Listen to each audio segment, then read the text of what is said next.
How do you react to your group's reputation as being the most revolting in the country? I find it very amusing.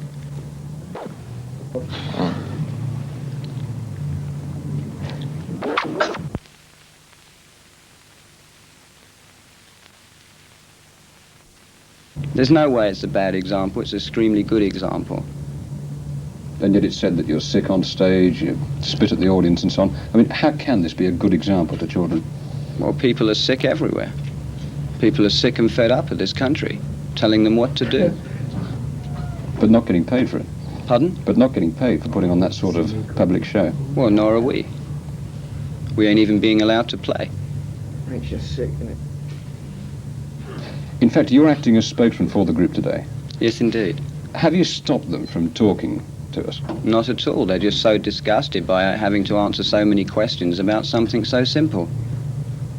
Do you feel the publicity following the Thames television interview has been damaging, or do you think it's helped you?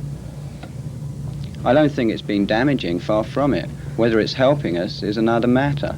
The point is, people are getting very discontented by the fact that kids who have bought and purchased tickets of these venues that are now being cancelled are having to travel further afield to see the band of their choice. What sort of future do you see a band like the Sex Pistols having? A long future? I do indeed. I think at least they're standing up and not tolerating any form of censorship in their act. And in that sense, it's exhilarating a lot of young kids around the country and giving them confidence to stand up and say what they want. Would you not agree in any way that the packed halls which you're playing to wherever you can get a concert launched are entirely due to the bad publicity which you've had? Not at all. Many dates were sold out long before. How do you react to the reputation that your group is the most revolting in the country?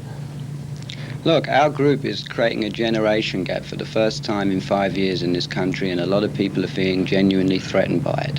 If the kids want to buy the record, it's called Anarchy in the UK, it's out in the shops, they can make their own decisions. And their mothers, they can ask them to equally make their decision about it. And if the mothers care anything about their young kids, they should be up in arms about having counsellors, of which they are paying taxes to be angry with them about not allowing their kids to go in the concerts and making their own choice. But let's be absolutely frank about it. Do they enjoy being known as a revolting group? Every young kid finds enjoyment in being known as revolting. Dr. Nutchins, how come that the Sex Pistols, with their extraordinary reputation, are playing in Leeds Polytechnic tonight when they've been banned virtually everywhere else? The only people who could really answer that is the Students' Union, which organises these kind of events. You may think this odd, and there are times when I do, but by the Constitution and the Articles of Government of the Polytechnic, I have no authority over what the Students' Union does. I mean, I am very carefully controlled, I may say, but the Students' Union is an autonomous body which handles its own affairs and its own money. So if they want to have these people here, who about whom I know nothing, but they sound to me, as pure and disgusting as most of these people do, if they want it there, it is only the students themselves who could change that plan. The only thing where it affects me is, of course, the use of the building. And if something odd happens and the building is wrecked or destroyed or damage is done, or certainly if anybody's hurt, then of course I instantly have to step in. Well, of course, it's often been said that nobody ever went bust underestimating public taste. Would you say that's true of students at Leeds Polytechnic? Oh, Leeds Polytechnic, like every other institution of higher education in this country, is exactly symptomatic of the population as a whole. Students are no different from anybody else. This is a principle in this country, that people should have a higher education if they want to do so and have the qualifications to enter it. Students are just as ordinary, nasty, wicked, revolting as anybody else. They are also as nice and as friendly and cheerful and optimistic as everybody else. And a lot of them are. There happens to be a particular group who feel this way about it. Okay. I think it's the students themselves who will have to make that decision.